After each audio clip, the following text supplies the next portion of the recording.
Europeu, ou teólogo da democracia europeia, é também professor assistente da Faculdade de Direito da Universidade de Lisboa. Terceiro convidado, Tiago Duarte, é professor de Direito Constitucional na Faculdade de Direito da Universidade Católica Portuguesa, é sócio da PLMJ Advogados.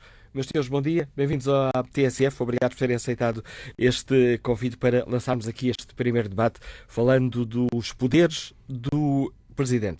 A primeira questão sobre a qual eu gostava de vos ouvir diz respeito, é uma questão que tem marcado um pouco às vezes o debate, a questão do mandato do Presidente. Deveria ter um mandato único, devia ter 2 mandatos. Marcelo Rebelo de Sousa já disse que o ideal seria ter um mandato, mas mais longo, 6, 7 anos. Qual é a vossa opinião? Faz sentido mantermos as coisas como estão ou faria sentido repensarmos aqui o mandato do Presidente da República? Dr. Marcos Mendes, enquanto Conselheiro de Estado, abre este debate.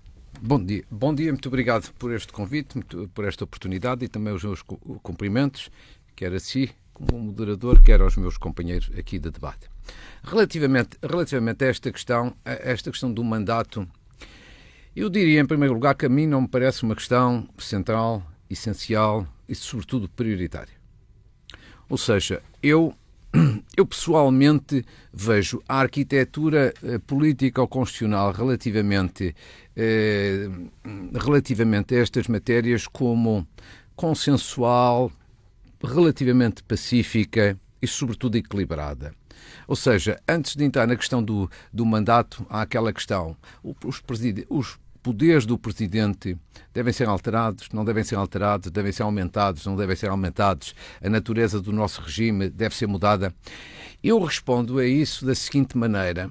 Eu acho que as coisas no essencial estão bem, têm funcionado bem. E se têm funcionado bem, não devem ser mudadas. As questões de regime não se mudam assim com facilidade. Acho que não há, felizmente, uma querela em Portugal relativamente à natureza do nosso regime. Não há um conflito, uma querela, uma polémica relativamente aos poderes dos vários órgãos, designadamente poderes presidenciais. E, portanto, esta matéria não é urgente. Eu acho que nós temos muitas outras prioridades. Quer dizer, nós temos aí uma pandemia que está para se agravar, nós temos uma crise económica e social que vai ser séria, profunda e demorada na sua resolução. Portanto, nós temos um conjunto de problemas que dizem diretamente respeito às pessoas, muito sérios, e é nesses que eu acho que, no essencial, nos devemos concentrar. Portanto, aqui, neste quadro, agora vem a questão que colocou do mandato. Acho que há vantagens e inconvenientes na solução que existe e vantagens e inconvenientes na solução do mandato único. Vamos ser francos. Eu próprio estou, quando se discute esta matéria, sempre um pouco dividido sobre a questão. Obviamente que 2 mandatos, nós sabemos quais são, em teoria, os inconvenientes. É aquela ideia de que um presidente, qualquer que ele seja, no primeiro mandato tenta fazer um mandato para tratar da reeleição, e depois só é quase verdadeiramente presidente no segundo mandato. Está mais liberto. É um bocadinho esta teoria e é o que se diz, aconteceu basicamente com todos. Há alguma razão de ser, é verdade, relativamente a essa chamada de atenção. Agora, a solução de um mandato único, que seria mais alargado no tempo, 7 anos, que é o exemplo sempre que se dá, também pode ter aquele inconveniente de que o presidente que é eleito nunca mais é fiscalizado do ponto de vista eleitoral. Quer dizer, é fiscalizado, é escrutinado no dia-a-dia, mas o seu mandato, a sua ação, a sua magistratura de influência, de intervenção e de ação, nunca mais é levada a votos. O que a mim também me faz um pouco de impressão. Ou seja, devo dizer que estou dividido sobre essa matéria. Reconheço que há prós e contras, reconheço que há vantagens e inconvenientes. Agora, para mim, o essencial é o seguinte, acho que nada disso é uma prioridade política. Numa palavra, e concluo, tudo isso implicaria uma revisão da Constituição e eu acho, sinceramente, que rever a Constituição, na minha modesta opinião, não é nem de longe nem de perto uma prioridade do país para, digamos assim, os próximos anos. Temos outras prioridades do ponto de vista político, sobretudo económico, de saúde e social. Já voltaremos a essa questão. Ora, escutar aqui a opinião de um homem que faz parte da história do PSD, mas enquanto homem que faz parte da história do PS, Dr. Pedro Silva Pereira, o que é que lhe parece esta questão? Faria sentido repensarmos a duração do mandato presidencial? Bom, antes de mais, bom dia a todos e queria cumprimentá-los e também desejar votos de bom ano, um ano que esperamos seja bem melhor do que aquele que terminou.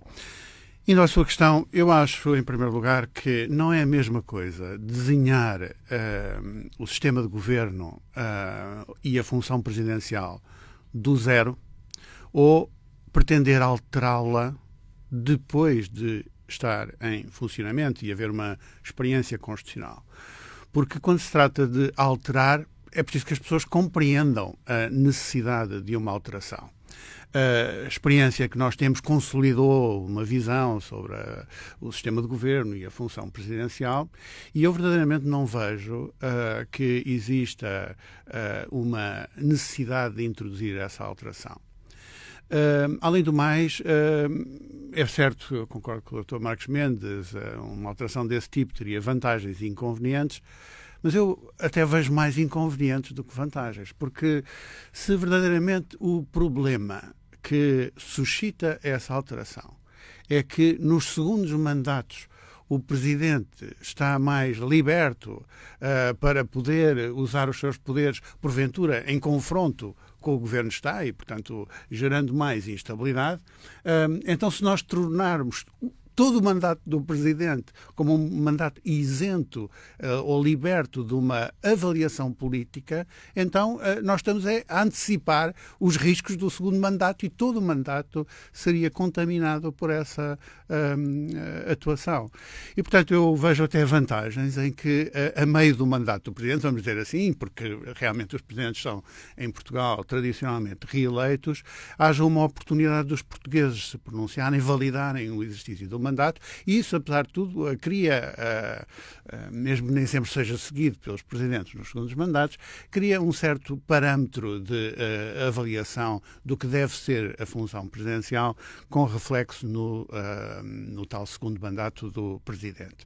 Eu acho que a questão, sobretudo, é saber como é que os presidentes pretendem ficar na história. Eu acho que é isso que se joga muito nos segundos mandatos dos presidentes. E não está escrito no destino que os segundos mandatos tenham que ser mandatos de maior instabilidade fomentada a partir de Belém. Eu também concordo que o sistema de governo, no desenho das funções presidenciais, está essencialmente correto. Não vejo alterações que sejam necessárias em termos substanciais. A introduzir alguma alteração no sistema de governo seria mais na componente parlamentar do sistema, por exemplo, sobre questões como a moção de censura construtiva, que acho que poderia ter vantagem para proteger governos minoritários e defender a estabilidade do sistema, mas não tanto no desenho das funções presidenciais, que me parece correto. E que opinião tem o professor de Direito Constitucional, Tiago Duarte? Faria sentido repensarmos a duração do mandato presidencial? Começo por agradecer o convite e desejar bom ano e bom dia a todos. Eu acho que não. Eu acho que o mandato de 5 anos, que pode ser renovado uma vez, está bem. E se nós olharmos, por exemplo, para a França, em França o mandato do Presidente era de 7 anos. E em 2000 houve uma alteração para passar a ser de 5 anos. Precisamente para haver esta ideia dos mandatos dos presidentes poderem ser sujeitos ao escrutínio popular. Porque uma coisa é, por exemplo, um juiz do Tribunal Constitucional, que não é sujeito a escrutínio popular, não é suposto ser avaliado popularmente em eleições. E então aí deve ter um mandato único, precisamente, para poder exercer as suas funções de modo totalmente livre, independente, como qualquer magistrado. O Presidente da República é um titular de um órgão de soberania, mas é um órgão do poder político. E, portanto, é suposto que a sua atuação seja sufragada pelos cidadãos que possam dizer se gostaram ou se não gostaram do seu mandato. E, portanto, o facto de ter apenas um mandato, uma coisa era ter um mandato mais longo, mas ainda assim poder ser renovado, como era em França. 7 anos mais 7 anos. Entendeu-se que era longo e passou a ser 5 mais 5, como nós temos em Portugal. Outra coisa era dizer que o Presidente, quando é eleito, terminou. Já não vai ser avaliado. Isso é quase como um cargo vitalício. Não seria vitalício no sentido técnico do termo, mas era quase como vitalício, porque ele não ia ser avaliado. E é bom que os presidentes sejam avaliados. Outra coisa que também pode evoluir é esta ideia de que todos os presidentes se recandidatam e, recandidatando-se, são reeleitos. Pode haver no futuro, até porque a tradição portuguesa não é de ter presidentes muito jovens do ponto de vista etário, pode haver casos de um presidente que faça um mandato e que seja um bom mandato, mas que entenda não se recandidatar. Marcelo ainda ontem disse que chegou a pensar nisso. Por exemplo, podia acontecer que Marcelo Rebelo de Sousa, até porque quis ser muito original no seu mandato, seria o culminar da originalidade, seria ele terminar o mandato e dizer que não se recandidatava. Não foi por aí, mas não me teria surpreendido que Marcelo Rebelo de Sousa pudesse ter feito esse número de originalidade, de dizer eu vou ser recordado como o primeiro presidente que fez um excelente mandato, mas que não se recandidata por vontade própria.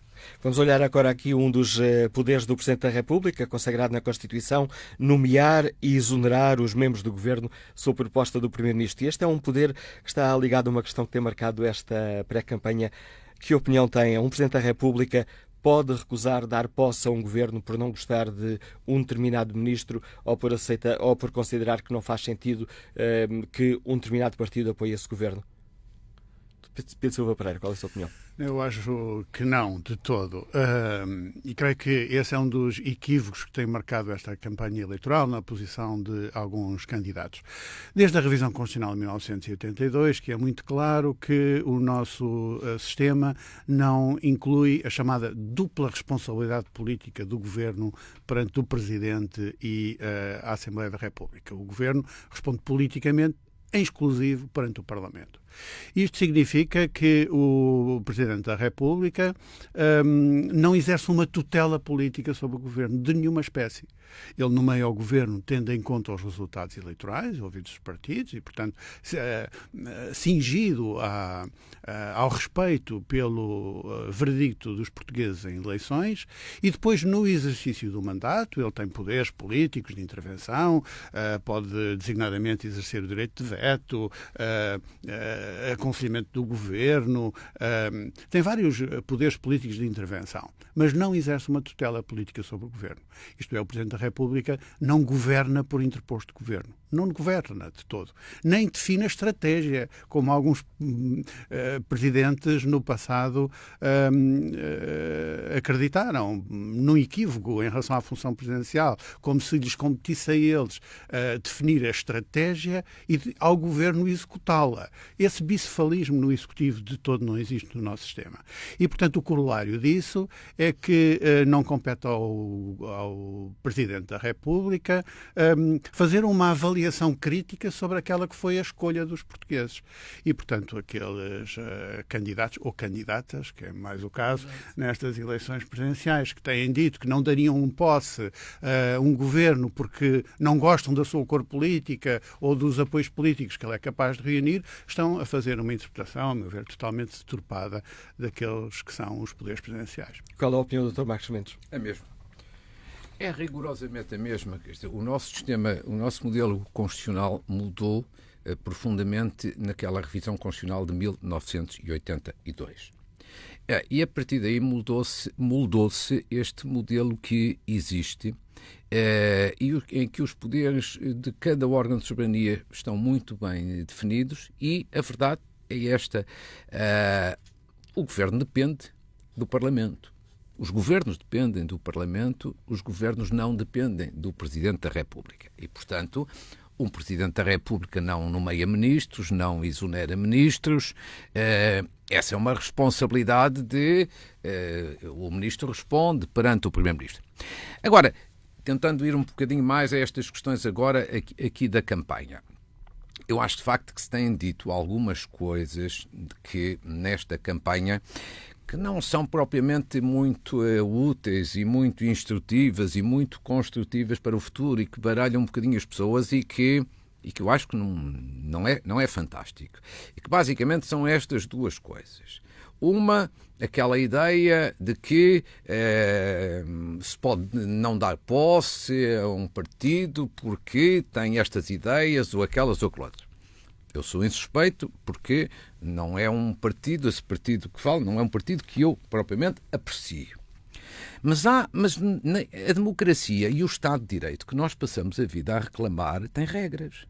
Quer dizer, nós não podemos dizer que a Hungria não respeita o Estado de Direito, que a Polónia não respeita o Estado de Direito e depois não queremos cá dentro também nós próprios dar o exemplo de respeitar o Estado de Direito.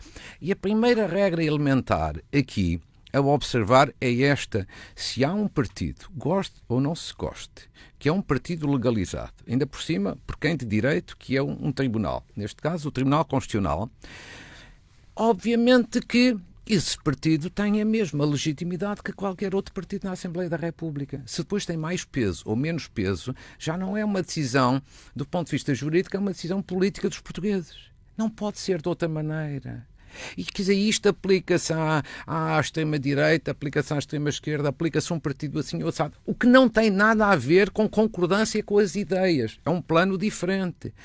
Agora, é que de outra maneira dizer, como não gosto daquele partido, como não subscrevo aquelas ideias, eu não lhe dou posse de hoje à amanhã e ela vier a fazer parte de uma solução de governo, isto seria um golpe constitucional. Isto seria, na prática, um golpe de Estado constitucional. Porque isto seria violar a Constituição. Ora, nós não podemos dizer que umas vezes estamos aqui para defender a Constituição e outras vezes já não respeitamos a Constituição. A Constituição é sempre a mesma e tem que ser respeitada naquilo em que a gente concorda mais ou aquilo que concorda menos. Eu não tenho que concordar com tudo o que está na Constituição. Seguramente que nenhum de nós aqui à volta da mesa concorda com tudo.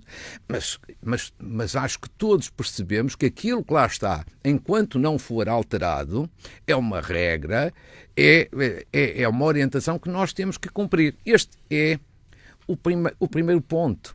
O outro ponto é também aquela ideia que às vezes é introduzida. Não, mas o Presidente pode estar ali a obstaculizar um ministro. Não, porque já não é o Governo, mas é um ministro.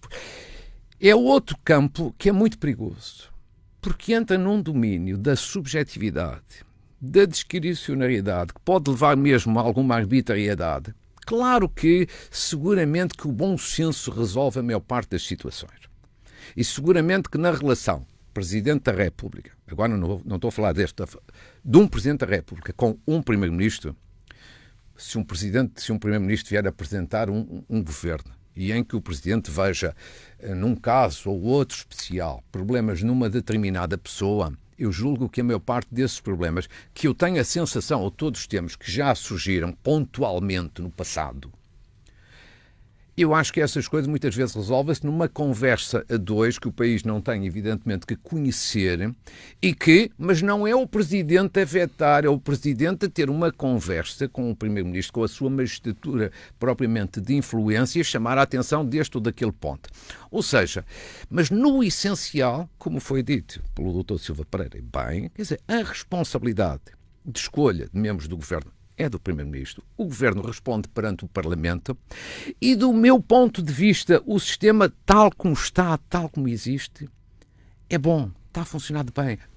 Dir-se-á, tem defeitos. Com certeza tem, não há soluções perfeitas. Agora, no essencial, os problemas que o país tem, no essencial, e tem muitos, não têm a ver com este modelo constitucional. Ou seja, as prioridades são outras. Eu sei que nós somos um país muito sebastiânico. Somos um país muito sebastiânico. Quando temos um problema, quando estamos com uma dificuldade, tentamos sempre encontrar um Dom Sebastião. E muitas vezes o Dom Sebastião é uma revisão da Constituição. Repare, eu estou à vontade que eu até gosto muito. Eu já liderei uma negociação de uma revisão da Constituição em 1997. Portanto, deu-me imenso prazer. E qualquer jurista, e todos que aqui estamos, somos um jurista gosta disso. Mas vamos ser francos, do ponto de vista do povo, é a prioridade. Não é a prioridade. E eu acho que estamos todos de acordo relativamente a isto. Professor Tiago Duarte, a Constituição é muito clara contra esta questão ou há ali uma linhazinha ou outra linhazinha que podia permitir uma outra interpretação? Uma coisa é o que a Constituição diz, outra coisa depois é a atuação dos Presidentes da República. A Constituição tem, aliás, uma norma... Não é o hábito que faz o monge, é o monge que faz o hábito. Se a nossa Constituição tem um paradigma, é o paradigma da divisão de poder. Os constituintes, ninguém escreve uma Constituição a partir de uma folha em branco e, portanto, trazem sempre a sua mundividência e as experiências históricas para a feitura da Constituição, e a grande ideia dos constituintes era a divisão do poder. E por isso é que também temos um modelo semipresidencial que tem um presidente, tem um parlamento, tem o governo e divide o poder entre os vários órgãos de soberania. E na formação do governo isso é bem claro. Nenhum governo chega ao parlamento sem passar pelo presidente, mas também nenhum governo começa a governar sem passar pelo Parlamento. Portanto, um governo, para começar a governar em plenitude de funções, teve que passar primeiro pelo Presidente e depois pelo Parlamento. E, portanto, nenhum dos órgãos pode achar que sozinho consegue condicionar um governo. Vejamos as duas hipóteses. Hipótese número 1. O Presidente da República não dá posse a um governo que tem o apoio maioritário do Parlamento. E, pelo contrário, dá posse a um governo que não tem o apoio maioritário do Parlamento. Esse governo... Já aconteceu. Esse governo chega ao Parlamento... Bem. Não, mas eu até acho que o Presidente... No caso, por exemplo, do governo Passos Coelho, esse partido, o PSD, tinha ganho as eleições. O líder do partido deve ser o primeiro a ser indigitado como primeiro-ministro. Mas sabe que a seguir tem que passar no Parlamento. Chegou ao Parlamento, não passou. Voltou ao Presidente da República, o Presidente da República indigitou o segundo partido mais votado, que tinha maioria.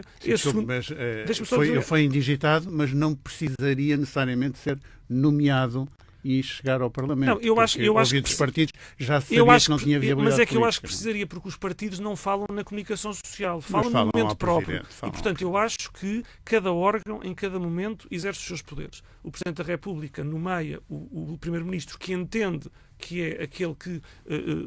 tradicionalmente líder do partido que mais votos teve, e depois vai ao Parlamento. E já houve governos minoritários que passaram no Parlamento. Naquele caso não passou, muito bem, o Presidente assumiu as suas responsabilidades e o Parlamento também assumiu as suas. Voltou ao Presidente, nomeou um novo governo, vai ao Parlamento, passou. E, portanto, o Presidente não pode achar que vai ele condicionar qual é o governo. Se houver um governo que tem o apoio maioritário do Parlamento e o Presidente não o nomeia, o que é que o Presidente faz? Só tem duas hipóteses. Ou mantém o governo em funções, em gestão, durante 6 meses, porque não pode dissolver o Parlamento durante 6 meses. Portanto, o Presidente pode dizer assim, se houver um governo com o apoio maioritário do Parlamento, mas que o Presidente não quer nomear, o que é que o Presidente pode fazer? Uma de duas. Ou não nomeia, e ficamos com o governo anterior em gestão durante 6 meses, e passado 6 meses dissolve o Parlamento, para ver se há ali uma mudança qualquer do sentido de voto. E se não houver mudança nenhuma de sentido de voto, volta a ter o mesmo problema. Ou então nomeia um governo que não tem o apoio maioritário do Parlamento e esse governo chega ao Parlamento e não passa. E volta a batata quente, por assim dizer, para as mãos do Presidente. Portanto, dizer à partida e de modo absoluto, como algumas candidatas têm dito na comunicação social, eu, enquanto Presidente, não daria posse a um governo apoiado por este partido ou por aquele, mesmo que tivesse a maioria no Parlamento, é um equívoco. Porque o Presidente, a única alternativa que tem é ou dar posse a esse governo ou dar posse a um governo minoritário. E se der posse a um governo minoritário, ele corre o risco de não passar no Parlamento. E esta é que é a ideia da Constituição. É a ideia de que o governo só chega ao Parlamento depois de passar pelo Presidente, mas também só entra em funções depois de ter o apoio do Parlamento. Há pouco, logo no arranque do debate, o Dr. Marcos Mendes falou aqui da questão do estado de emergência. Ora, um dos poderes do Presidente da República é declarar o estado de emergência, com a audição do Governo e a aprovação da Assembleia da República, como temos visto. A forma como foi decretado e depois regulamentado o estado de emergência, o que é que nos diz, que indicação é que nos dá, em sua opinião, Dr. Marcos Mendes, sobre a boa ou má articulação entre os poderes presidenciais e os poderes do Governo?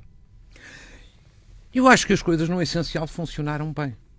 Ou seja, há muitos anos que, julgo que só uma vez, na nossa democracia, tinha sido decretado o estado de emergência, julgo que ali nos anos de 1975. E, portanto, nós não tínhamos experiência nenhuma de decretar o estado de emergência. Mais ainda, acho, mas aqui estão constitucionalistas muito mais bem preparados do que eu, mas julgo que, quando na Constituição se introduziu o estado de emergência, não se estava a pensar tanto nestas situações de saúde pública. Portanto, até era mais uma dificuldade. O estado de emergência seria para outro tipo de situações. Agora, perante a pandemia que chegou aqui, mais coisa menos coisa, há março do ano passado, houve, a dada altura, de que declarar o estado de emergência. O Presidente da República tem esse poder de iniciativa. Nessa matéria, o poder de iniciativa é do Presidente. O Governo depois tem que dar a sua concordância, o seu parecer, e depois aprovado pela Assembleia da República. Eu devo dizer que, no essencial, as coisas têm corrido bem. É sabido, é público, é notório que num primeiro momento o Governo torceu um pouco o nariz. Num primeiro momento. Coisa que eu também não critico. Acho que era legítimo, num primeiro momento, saber se era ou não a solução mais adequada. Mas acho que facilmente se resolveu o assunto. E a verdade, julgo que hoje não há um único português que tenha dúvidas sobre isso, é que foi necessário, de facto, decretar o estado de emergência ali em maio. E provavelmente agora também, porque não temos alternativa. Agora, sejamos francos para talvez as pessoas entenderem melhor. Quer dizer, o estado de emergência também não é a solução milagrosa para resolver os problemas da saúde, disto, daquilo, daquilo. É um instrumento. O estado de emergência é um instrumento que permite o quê? Dar segurança jurídica a um conjunto de decisões que se consideram que são necessárias por causa da pandemia, para evitar os contágios. Leia-se, por exemplo. Proibir a circulação entre concelhos. Isto, se não existir estado de emergência, provavelmente isto é inconstitucional. Não parece. Não? Ok, admito. Mas ok. Mas, ou outras decisões. Mas só que, existindo só a dúvida se colocar uma pessoa em casa, se alterar aqui, digamos assim, as liberdades tradicionais que a pessoa tem de circular, de viver e tudo isso, eu acho que só a existência da dúvida justifica, de facto, o estado de emergência. Porque senão tomam-se decisões, o cidadão não cumpre, recorre-se ao tribunal, sabemos que estas matérias não são matemática e isto cria uma instabilidade. E por isso é que eu acho que o Presidente da República fez bem quando, em maio, tomou a iniciativa, e na altura os portugueses apoiaram, e depois o Governo também apoiou, e a generalidade dos partidos. Ou seja, esta figura, na minha opinião, não foi criada a pensar uma situação como esta, de saúde pública, pandémica, mas foi talvez um instrumento que estava ali à mão. Do meu ponto de vista, no essencial, funcionou. Claro que eu, em teoria, sou sensível ao argumento de dizer está-se a banalizar o estado de emergência. Eu acho que a questão é um bocadinho mais teórica que prática e que real, mas quer dizer, eu sou sensível ao argumento. Mas o problema também é este. Quer dizer, nós também vivemos uma crise que nós não estávamos à espera e que ainda hoje verdadeiramente ninguém sabe como lidar. Está bem que hoje já tem mais experiência, mais conhecimento do que tinha há 10 meses, sem dúvida. Agora, a questão de fundo para mim é aqui a mais importante. Não ponho em causa que se possam de hoje à amanhã aperfeiçoar estes modelos. Provavelmente tenho visto vários constitucionalistas a dizer uma lei de emergência sanitária é seguramente a solução. Agora, não é aplicar aquele princípio em tempo de guerra não se limpam armas, não será bem isso. Mas é muito parecido com isso. Quer dizer, uma vez mais, eu acho que o estado de emergência foi um instrumento essencial para que algumas medidas pudessem, com estabilidade, com segurança e com certeza, ser aplicadas. Sem o estado de emergência poder-se-ia fazer. Uns dizem que sim, outros dizem que não. Na dúvida, eu acho que foi bom agir daquela forma. Vamos ouvir o professor Tiago Duarte, estava aqui com uma objeção. Estejam à vontade para contra-argumentar, debater uns com os outros. Eu acho que os senhores é que são os jogadores, eu sou aqui, quando muito, o árbitro. Declarar o estado de emergência é uma solução, eu quase diria, preguiçosa, porque é a solução mais simples. É a solução mais simples. Havendo dúvidas, é preciso fazer uma lei, será que a lei permite, será que não permite?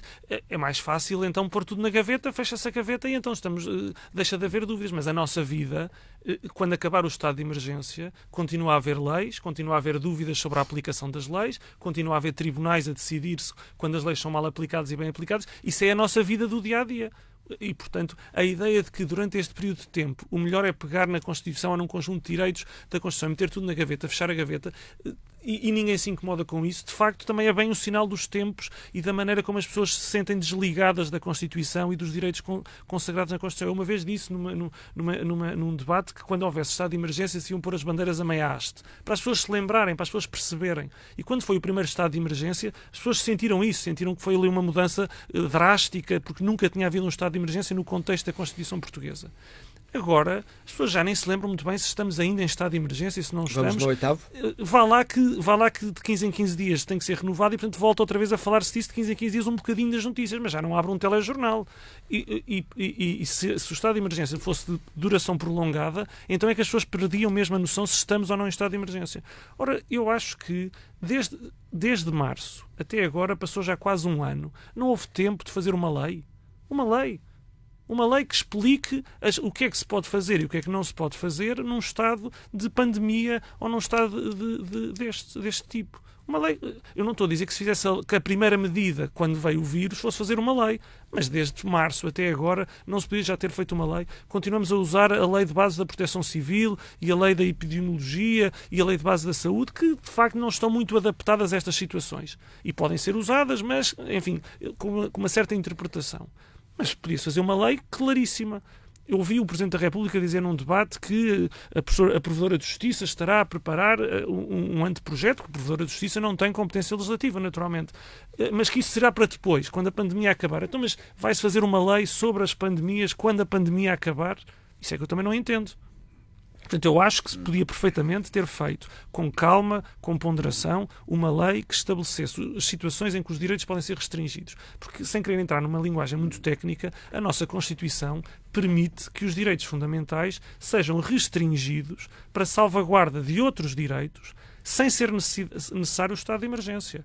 O direito de circulação, que está previsto na Constituição, pode ser restringido para salvaguarda de outros direitos. E, portanto, é perfeitamente possível, por exemplo, dizer que as pessoas não podem passar de um concelho para outro, restringindo, por isso mesmo, o seu direito de circulação, para evitar o contágio e a propagação do vírus e, portanto, para salvaguardar outro direito, que é o direito à saúde. Isto é o dia-a-dia do funcionamento da Constituição. Não é preciso suspendê-la para se fazer este tipo de atuações. E como é que o Dr. Pedro Silva Pereira vê a forma como houve aqui esta gestão dos poderes cruzados entre Governo e Presidente, aqui num processo que tem aquele picante, dizemos que foi o Presidente que empurrou o Primeiro-Ministro para declarar o estado de emergência? Bom, eu acho, em primeiro lugar, que não acompanho a ideia de que o decretar do estado de emergência significa que nos desligamos da Constituição ou que suspendemos a Constituição. Pelo contrário, é a própria Constituição que prevê a figura do estado de emergência. E, portanto, o recurso ao estado de emergência é uma forma de garantir que estas medidas restritivas respeitam juridicamente os limites constitucionais. Portanto, não nos estamos a desligar da Constituição, nem sequer a suspendê-la. Pelo contrário, estamos a aplicá-la. Depois, eu não estou convencido que uma lei de emergência sanitária, que eu julgo que é necessária e importante, que resolvesse todos os problemas e, portanto, que dispensasse o recurso ao estado de emergência.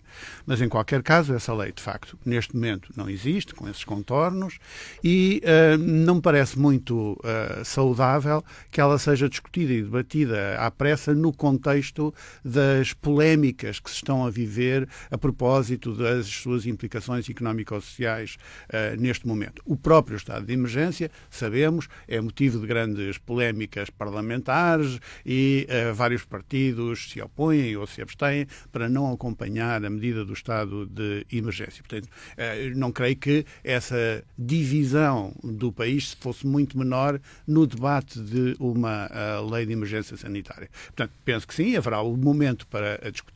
Não creio que o clima daquilo que estamos a viver seja propício a essa intervenção legislativa.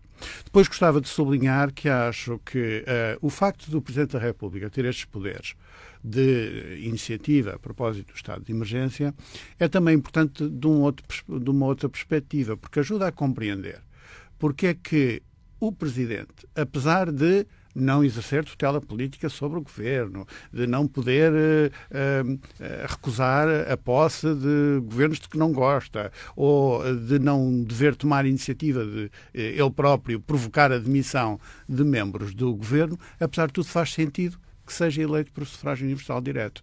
Porque há um conjunto de poderes que, apesar de tudo, tem e que são realmente muito importantes, estes que lidam com direitos, liberdades e garantias, mas também o exercício do poder de veto, o exercício da bomba atómica, do poder de dissolução, os seus poderes de nomeação de altos cargos públicos, são tudo um conjunto de poderes que ele tem e que justificam a eleição por sufrágio universal direto. Portanto, acho que também no caso do estado de emergência, o sistema funcionou bem do ponto de vista constitucional. Acho que o Presidente da República tem estado bem na sua articulação com o Governo e até na forma como o estado de emergência tem sido desenhado, de modo a facultar ao Governo uma certa flexibilidade nos meios concretos que mobiliza para responder a uma situação que é, de facto, uma situação de emergência. Outros dos poderes do Presidente da República, já aqui foi referido, é a questão de dissolver a Assembleia da República, nomear o Primeiro-Ministro, demitir o Governo e depois exonerar o Primeiro-Ministro. Temos assistido, e o caminho parece ir acentuar-se a uma fragmentação do sistema partidário representado no Parlamento, o que dificulta a construção de maiorias sólidas. Professor Tiago Duarte, esta situação política com que estamos confrontados, em sua opinião, aconselharia ou não um reforço dos poderes do Presidente da República? Eu acho que não. Mais uma vez, eu acho que a Constituição está desenhada para dividir o poder pelos vários órgãos e há alguns poderes que às vezes podem-se acrescentar na Constituição, mas depois são de muito difícil utilização. Eu posso dar o exemplo da demissão do Governo. O Presidente pode demitir o Governo, desde que esteja em causa o regular funcionamento das instituições democráticas. Mas como a única pessoa que pode avaliar se está em causa o regular funcionamento das instituições democráticas é o próprio Presidente da República, no fundo ele poderá admitir o Governo quando entender, porque não se pode, por exemplo, recorrer para o Tribunal Constitucional dizendo que não estavam em causa o regular funcionamento das instituições democráticas. Mas depois pergunta-se, este poder é um poder verdadeiro? O poder de demitir o Governo? E por isso é que o Presidente nunca o usou. Porque verdadeiramente é um poder que está na Constituição, mas que não tem aplicação prática. Vejamos também um exemplo. Um Governo que tenha um apoio maioritário do Parlamento. Se o Presidente demitir esse Governo, a seguir o que é que o Presidente tem que fazer? Nomear outro. E se vai nomear outro com a mesma maioria parlamentar, a maioria parlamentar vai-lhe dizer que queremos o mesmo Primeiro-Ministro que acabou de ser demitido. Não funciona. Então, Jorge Sampaio dissolveu a Assembleia da República. Mas essa é que é a questão. Mas isso não é demitir o Governo. Jorge Sampaio dissolveu a Assembleia da República porque sabia que se demitisse o Governo, o que é que o PSD e o CDS iam indicar como candidato a Primeiro-Ministro a seguir? Outra vez Pedro Santana Lopes. Não funcionava.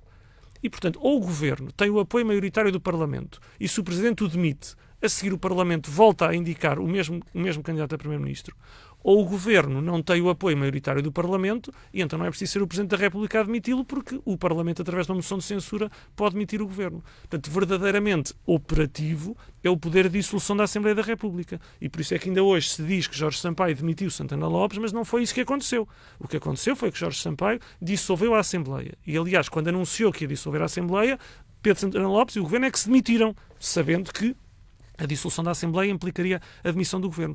Isto para dizer que se podem acrescentar alguns poderes na Constituição, aparentemente a reforçar os poderes do Presidente ou de outros órgãos, mas que depois podem não ser operativos na prática. E este é um exemplo. O poder de demissão do Governo é um poder que o Presidente nunca usará. Nunca usará. Porque não resolve a situação. Os poderes de demissão do Governo, de dissolução da Assembleia, só funcionam se for para resolver crises. E para haver mudanças. Se dissolver a Assembleia e houver um novo quadro parlamentar, houve ali uma mudança. Portanto, a dissolução da Assembleia fez sentido. Mas podia acontecer, imaginemos que Jorge Sampaio tinha dissolvido a Assembleia e que nas novas eleições tinha voltado a ganhar o PSD com o CDS até com uma maioria reforçada.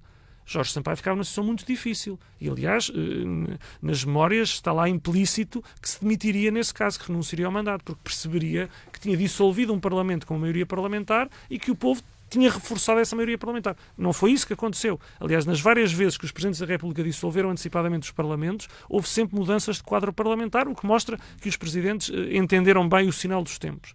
Mas, portanto, isto para dizer que me parece que os poderes do Presidente, como estão, participar na formação do Governo, poder resolver crises políticas através da dissolução do Parlamento, mas devolvendo a palavra aos eleitores, participar na nomeação de altos cargos da administração e de outras entidades públicas, parece-me um poder equilibrado no âmbito de um sistema semipresidencial. Porque se diminuirmos os poderes do Presidente, então às tantas põe-se em causa a eleição direta. Se tem muito poucos poderes, para que é preciso ser eleito pelos portugueses?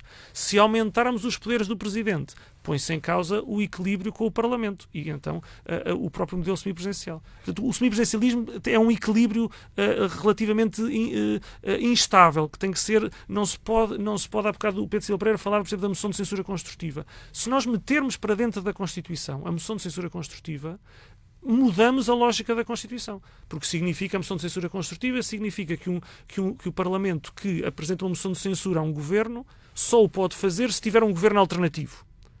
E isso põe o Presidente da República fora de jogo, porque então passa a ser o Parlamento sozinho a nomear um novo governo, quando em Portugal nenhum governo é nomeado sem passar pelo Presidente. Portanto, às vezes a ideia de querer importar soluções de outros países e atirá-las para dentro da Constituição, sem perceber que isso tem um impacto na lógica global da Constituição, é muito perigoso. E, portanto, a Constituição tem que ser sempre vista numa lógica global. Estamos a aproximar-nos das 11 da manhã, TSF aqui com o primeiro debate, primeiro de 4 debates a caminho das presidenciais. Hoje debatemos o poder dos presidentes, que poder tem o Presidente. Dr. Marcos Mendes, faria sentido, em sua opinião, colocar um bocadinho mais de peso na balança presidencial? Não. Ou traria ainda mais instabilidade? Não. Eu insisto no que dizia há pouco. Acho que o nosso modelo constitucional está equilibrado. Sem afinações? Sem necessidade de afinações? Não me parece que sejam necessárias, até por esta razão que acabou de dizer aqui muito bem o Dr. Tiago Duarte, que é este equilíbrio entre poderes dos vários órgãos de soberania, Presidente, Governo, Assembleia da República, é um equilíbrio difícil de fazer. E quando nós introduzimos uma alteração no sentido de reforçar este, de alguma forma estamos a desequilibrar o outro. Portanto, o equilíbrio é um equilíbrio que não é fácil de fazer. E os nossos constituintes fizeram isso bem. E depois houve os tais pequenos acertos, como nós sabemos, ou pequenos ou grandes, houve acertos, sobretudo na revisão constitucional de 1982. Portanto, no essencial, politicamente falando, agora não queria falar como jurista, mas digamos assim, como pessoa mais ligada à vida política, embora sem cargos políticos, como sabe. Quer dizer, acho que este não é um problema em Portugal. Não é um problema. Quer dizer, pode ser um problema do ponto de vista académico, do ponto de vista teórico, o que é bom, não estou a criticar. Ou que seja mesmo politicamente, num ou outro setor, num ou outro cidadão, seja um problema. Olha, vamos mudar o regime para um regime presidencialista. Eu não defendo, nem presidencialista, nem parlamentar, defendo este modelo. E este modelo, não estou a dizer que não tenha defeitos. Estou a dizer é que corremos o risco, se o mudarmos, termos mais defeitos do que virtudes. É pior a emenda que o soneto. Exatamente. A sua expressão é felicíssima. É exatamente isso. Ora, os problemas que nós temos em Portugal, e temos muitos, não têm a ver com o modelo constitucional. Quer dizer, tem a ver com aquilo que é normal na vida política. Eu penso numa determinada política fiscal e depois há outra pessoa que tem outra política fiscal. Eu penso numa política de saúde de uma forma, há outra de outra forma. Essas é que são as questões nucleares. Não acho que tenha havido bloqueios por causa da Constituição ou por causa dos poderes do Presidente da República, do Governo ou da Assembleia da República. Portanto, para mim, esse problema não existe, sinceramente. Mais ainda, acho que politicamente falando não devíamos acrescentar uma querela às querelas que já existem. Nós já temos querelas que cheguem. Às vezes até é mais. E nesta campanha eleitoral também há algumas aí de chamar nomes uns aos outros e tudo isso que bem podiam ser evitadas. Que não é a forma mais instrutiva de fazer uma campanha eleitoral. Mas ok, a gente tem que dar um desconto, porque campanha eleitoral, todos nós já fizemos campanhas eleitorais e todos nós certamente também já exageramos. Agora, deixe-me dizer que eu nunca fiz nenhuma. Não, mas você não. Eu ainda nunca fiz nenhuma. É caso nenhuma. para dizer que nenhum de nós sabe se o que é que ele perdeu ou o que é que ele ganhou, não é? Porque tem as suas coisas também muito, deixe-me dizer-lhe, também muito, muito interessantes. Agora, deixe-me dizer-lhe que é o seguinte, um Presidente da República tem, agora não falo como jurista, falo, digamos assim, como cidadão e mais do ponto de vista analítico e político. Um Presidente da República tem poderes formais e informais. Um Presidente da República tem os poderes formais que aqui falamos. Tem o poder de dissolução, a bomba atómica, tem o poder de promulgar leis, tem o poder de veto, o poder de nomear os governos. Quer dizer, esses poderes todos nós conhecemos, o estado de emergência, que também é um poder que os portugueses não conheciam, mas ficaram a conhecer e bem, doutorados na matéria, durante estes meses. Esses são os poderes formais. Mas depois há os poderes, que eu chamo os poderes informais, que não estão escritos em lado nenhum, que é o poder de influência que um Presidente da República tem, aquilo que se chama vulgarmente magistratura de influência, e que está muito ligado, sobretudo, não exclusivamente, mas sobretudo ao poder da palavra. Ao poder do discurso, da intervenção, da palavra, do aconselhamento, da influência. E eu acho que este poder é muito importante. Este poder, eu acho que tem aqui dois aspectos importantes a ter atenção. Primeiro, tem que ser exercido com muito bom senso. Muito bom senso. Para não criar mais problemas do que aqueles que tenta resolver. Ou seja, o poder da palavra tanto pode ajudar a resolver como pode ajudar a instabilizar. E, portanto, é importante que os presidentes da República usem o poder da palavra, sim, porque eu acho que esse é um poder importante para ajudar a resolver questões e não apenas as questões formais, mas que o faça com equilíbrio, que o faça com bom senso. Por isso é que eu acho que o bom senso é o poder mais importante de todos.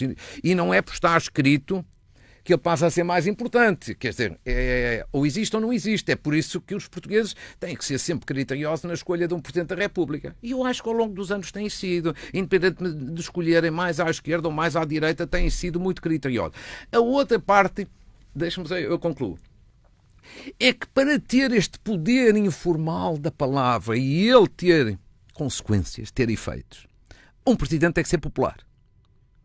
Isto também não é uma questão jurídica, isto é de outra natureza. Ou seja, num Presidente da República, como em qualquer órgão político, mas mais num Presidente da República, quanto mais popular ele for, maior poder de intervenção ele tem. Ou seja, o seu poder de intervenção é mais eficaz. E esta é outra dimensão dos poderes do Presidente da República, meu caro Manela Cássio. Desculpe interrompê-lo, por isso é que o Presidente da República é eleito por maioria. Ou Claro, seja, para ter certeza, 50%. o mínimo da popularidade do Presidente da República Claro, é mais de 50% dos votos sem validamente 50% expressos. não chega lá. Ora, este é o outro ponto. Talvez até este diga mais aos cidadãos do que os outros poderes formais. Agora, isto é muito importante, mas, insisto, e com este termino, não quero monopolizar. Esta é uma questão que tem que ser exercida com muito equilíbrio e com muito bom senso. Porque uma coisa é exercer a palavra para dificultar, outra para complicar. Exercer a palavra para ajudar a resolver ou para instabilizar. Felizmente, que eu acho que, de um modo geral, os presidentes da República que tivemos usaram com equilíbrio e com bom senso. Essa é uma boa dica para retomar a opinião do Dr. Pedro Silva Pereira. E podíamos entrar por aqui nesta questão de saber se considera que deveríamos ou não reforçar ou retirar poder ao Presidente da República. Mas este poder da palavra, que muitas vezes tem ainda mais poder que os poderes que estão na Constituição, porque falam diretamente com cada cidadão.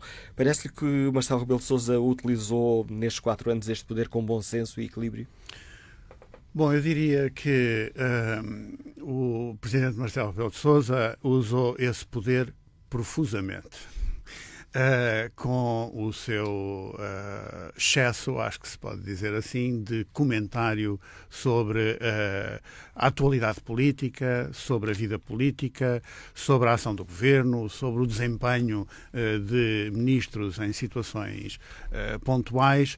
E, portanto, eu creio que o Presidente Marcelo Rebelo de Sousa beneficia de um contraste flagrante em relação ao seu antecessor, o professor Cavaco Silva, visto que mesmo naquelas situações em que o presidente Marcelo Rebelo de Sousa se excedeu nos seus comentários ou na sua interferência na ação governativa, nunca se pôde dizer que agiu como um presidente de facção, como aconteceu, infelizmente, com o presidente Cavaco Silva.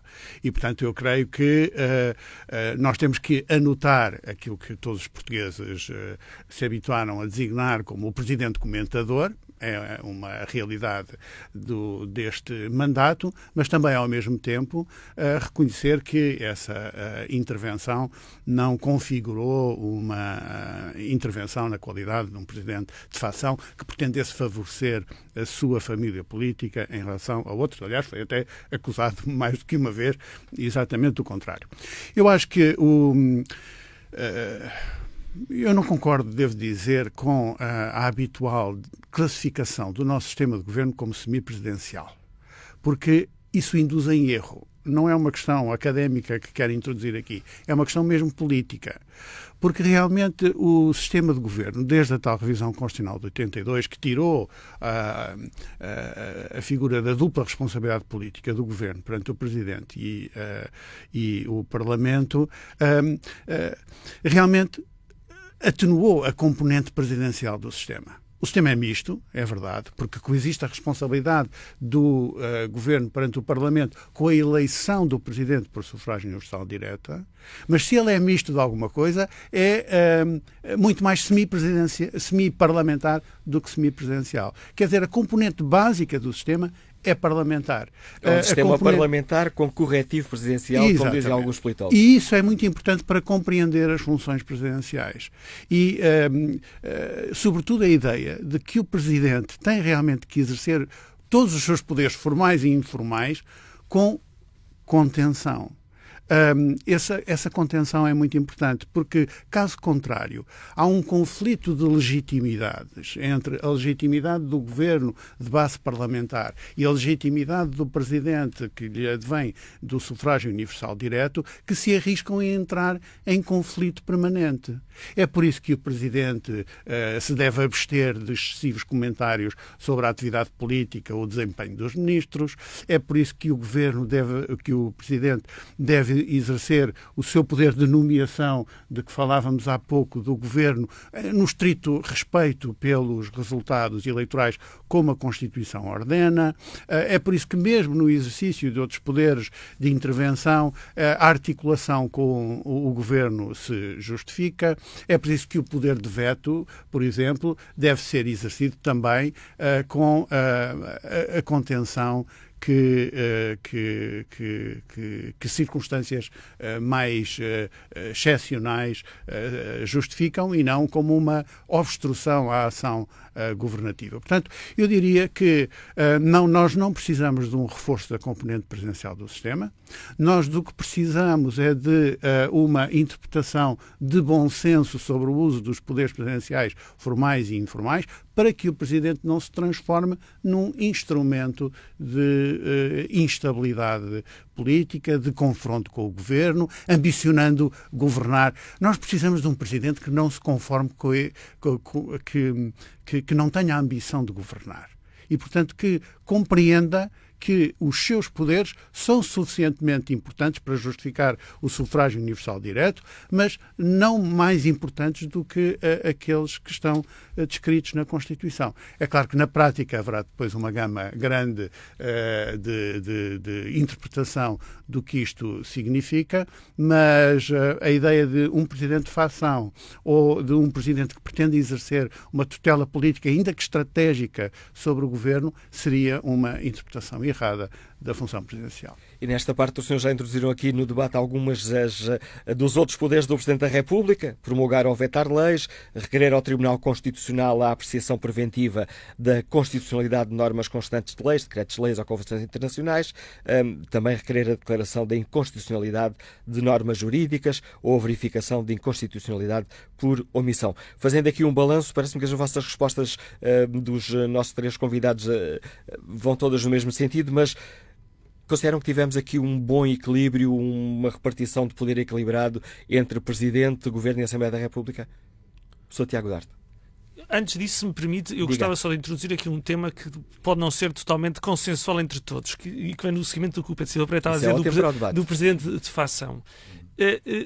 Criou-se em Portugal a ideia e o slogan mesmo do Presidente de todos os portugueses. Ficou muito associado a Mário Soares, apesar dessa expressão ser da campanha eleitoral de Ramalhianos. Aliás, há uns cartazes de campanha de Ramalhianos que dizia mesmo o Presidente de todos os portugueses. precisamente pela ideia de um presidente militar e, portanto, suprapartidário e fora da lógica partidária. Mas a expressão, o presidente de todos os portugueses, pode ser também uma expressão muito equívoca, porque se ela for tomada no seu sentido literal, então o Primeiro-Ministro também é o Primeiro-Ministro de todos os portugueses e o Presidente da Câmara de Lisboa é o Presidente da Câmara de todos os lisboetas e, portanto, isso será uma expressão vazia. Se ela não quiser ser apenas uma expressão vazia e quiser ter algum significado, dizer que o Presidente é o Presidente de todos os portugueses, no sentido que não pode ter preferências políticas ou ideológicas, isso, tomado à letra, também esvazia a própria eleição presidencial, porque naturalmente não pode ser a mesma coisa eleger como Presidente da República Marcelo Rebelo de Sousa ou Marisa Matias. Ou André Ventura, ou Ana Gomes, ou Tiago Meia Gonçalves, para dizer os nomes, ou Vitorino Silva, para dizer os nomes de todos os candidatos. Portanto, não pode ser a mesma coisa. Nem ninguém espera que a eleição de o candidato A ou do candidato B, depois a seguir ele diga: eu sou Presidente de todos os portugueses e, portanto, vou-me comportar de modo igual como se fosse o candidato A ou B. É natural que se vota, mais de 50% dos votos votam num candidato A, esperam que ele exerça as suas funções presidenciais tendo em conta quem foi as pessoas que o elegeram e porque é que o elegeram. E, portanto, nós não estamos a eleger, não é um concurso de misses. E, portanto, os candidatos presidenciais também têm opções políticas, opções ideológicas, visões do mundo, visões da sociedade, opiniões sobre temas mais ou menos controversos e opiniões diferentes. E por isso é que vão a votos e se elege um ao outro. Portanto, não se pode crer que um candidato, que um presidente que foi apoiado pela direita tenha posições que agradem à esquerda. Tal como se for um presidente eleito pela esquerda, terá posições que não agradarão à direita. Isso é assim com o presidente, como é assim com o primeiro-ministro, como é assim com o presidente de Câmara. Portanto, eu sei que o presidente da República, nos seus inícios, era um presidente militar, até se falava numa cláusula militar implícita que empurrou no Pacto MFA partidos na ideia de que o primeiro presidente, pelo menos, teria que ser um presidente militar, porque presidia o Conselho da Revolução, e, portanto, suprapartidário, e por isso os líderes partidários se canalizaram-se todos para serem primeiros-ministros e não para serem presidentes da República, ao contrário do que acontece, por exemplo, em França. Mas a verdade é que, 40 anos depois, os presidentes da República que se candidatam já foram líderes partidários, têm opiniões políticas bem vincadas e depois, quando são eleitos, é suposto, no seu mandato, representarem também quem os elegeu e não representarem quem não os elegeu. Porque senão estamos também numa certa gelatina em que é igual ter como presidente o A ou o B, porque ele será sempre o presidente de todos os portugueses. Portanto, eu acho que a expressão presidente de todos os portugueses é uma boa expressão num sentido quase formal. Não, o Presidente não hostiliza ninguém, obviamente, e representa toda a gente. Mas é natural que o Presidente tenha posições políticas e ideológicas de mundividência, de opinião política, que agradem mais a quem o elegeu e agradem menos a quem não o elegeu, por isso é que não votou nele. Isso também acho que isso é um tema que muitas vezes se quer que o Presidente, há aquela famosa frase, canção do Sérgio Godinho, pode alguém ser quem não é. Também não podemos querer que o Presidente seja quem não é, não é? Depois dele ser eleito, não podemos dizer agora foi eleito, agora deixa de ser quem é. Deixa de ser aquilo que se candidatou, aquilo que disse que ia fazer quando se candidatou. Então, eu acho que também temos que assumir e aceitar que o Presidente da República é eleito pelos cidadãos. É eleito por uma parte dos cidadãos, não é eleito por todos os cidadãos. E no dia da eleição há uma parte do país que fica contente e abre uma garrafa de champanhe e há uma parte do país que não fica contente e não abre uma garrafa de champanhe. Isso é natural, é assim com todos os órgãos que são eleitos. Esta é uma posição que gera polémica? Pedro Silva Bom, Pereira. eu diria sim, mas. E aqui o mas um pouco sublinhado. Porque vamos lá ver, é evidente, eu concordo, qualquer presidente transporta consigo a sua sensibilidade política, a sua história política, e isso há de notar-se no modo como vê o mundo e interpreta os seus poderes e a sua responsabilidade. Mas realmente o facto do presidente ser o presidente de todos os portugueses significa isso mesmo. Que ele não deve exercer o mandato presidencial enquanto quem persegue uma atitude parcial do ponto de vista político-partidário e, portanto, realmente a função presidencial deve ser uma função suprapartidária. Portanto, por muito que o Presidente tenha uma história política e uma sensibilidade própria, a função presidencial é uma função suprapartidária e é nesse sentido que ele deve representar todos os portugueses e a unidade nacional. E acho, aliás, que isso é muito importante ser compreendido, até, por exemplo, em duas questões. Primeiro, no exercício do poder de veto. O Presidente da República, por exemplo, tem sido, acho eu, bastante cauteloso no modo como exerce o poder de veto, apesar de, estatisticamente, ter utilizado mais vezes o poder de veto. Mas tem tido cuidado de não instrumentalizar o poder de veto para as suas convicções morais ou religiosas. Várias vezes o afirmou. Muitas vezes, quando exerceu o direito de veto em questões dessa natureza, foi escudado nos pareceres do Conselho Nacional de Ética para as Ciências da Vida e não tanto nas suas convicções pessoais, e muitas vezes até formulando o poder de veto de tal forma que eu diria que com a cautela necessária para tornar facilmente ultrapassável o veto. E realmente na Assembleia depois é possível superar o veto. Isto é, mesmo o exercício do direito de veto não é necessariamente um instrumento de afirmação das convicções morais ou religiosas do Presidente de turno. E acho que isso também é importante.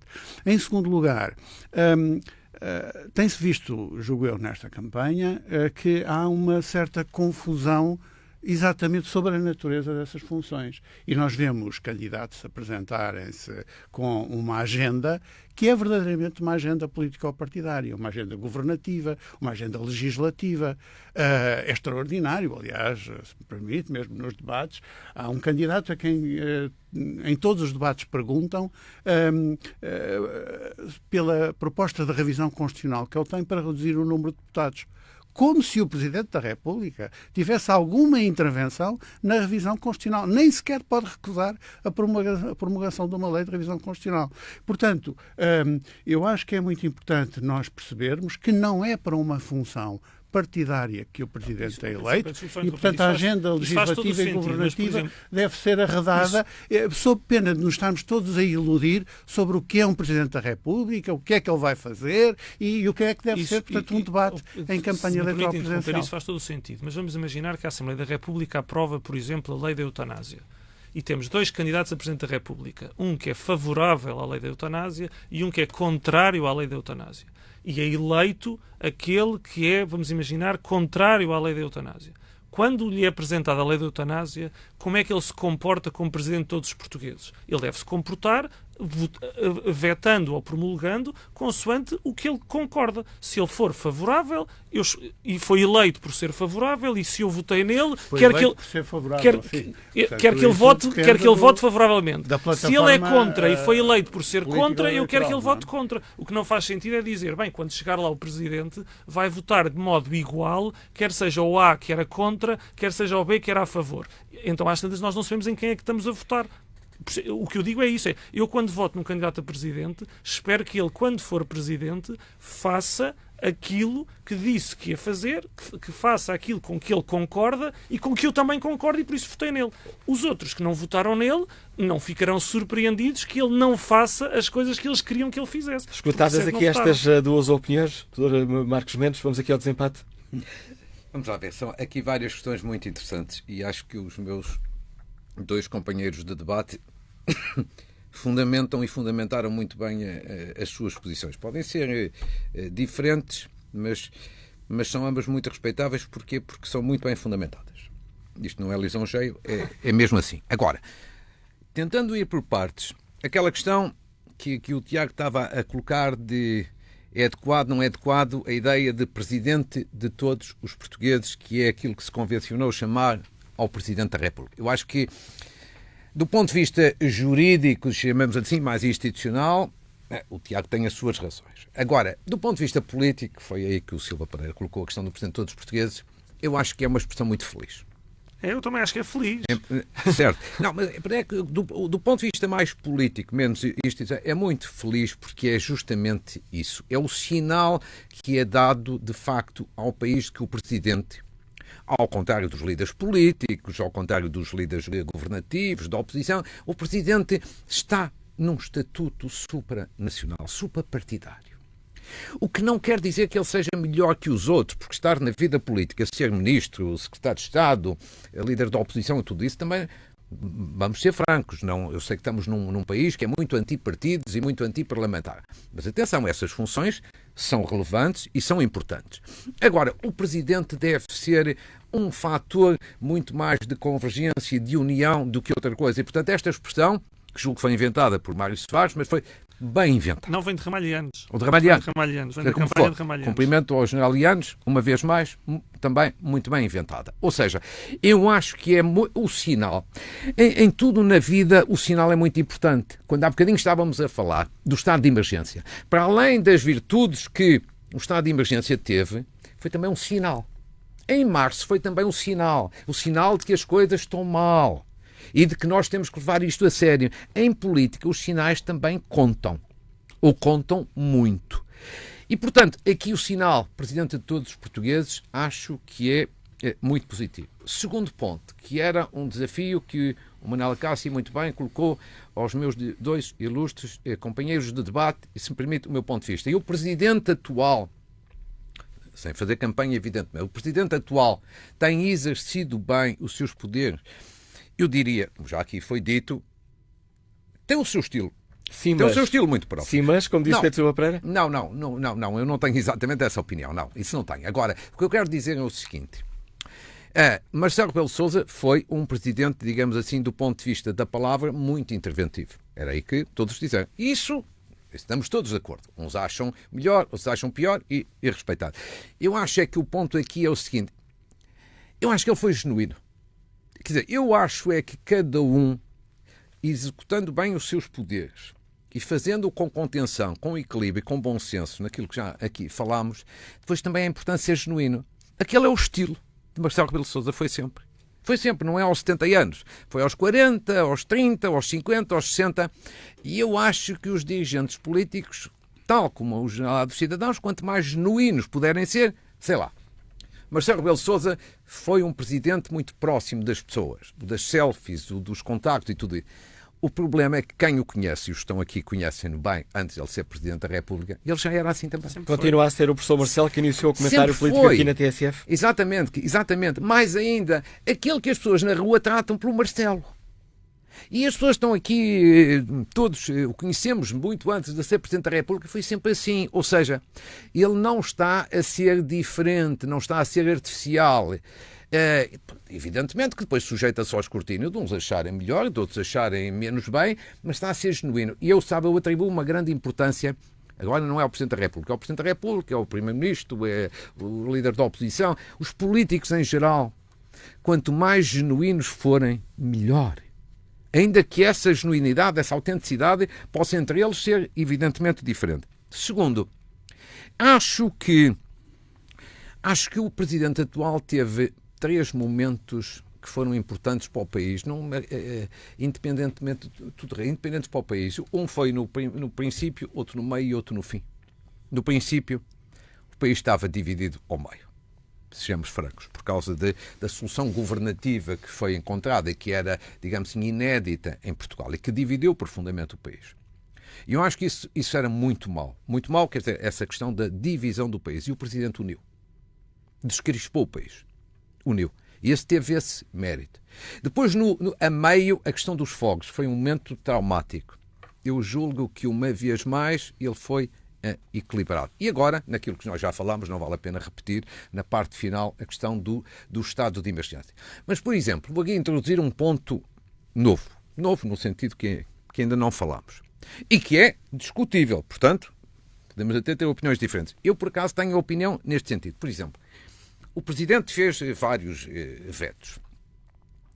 Mas, julgo que na linha do que disse o Silva Pereira, mas não foram vetos no sentido exatamente de criar propriamente confrontos. Eu concordo com isso. Mas, por exemplo, Marcelo Rebelo de Sousa, durante o mandato que está a concluir-se, só mandou uma lei ao Tribunal Constitucional. A chamada fiscalização preventiva da constitucionalidade.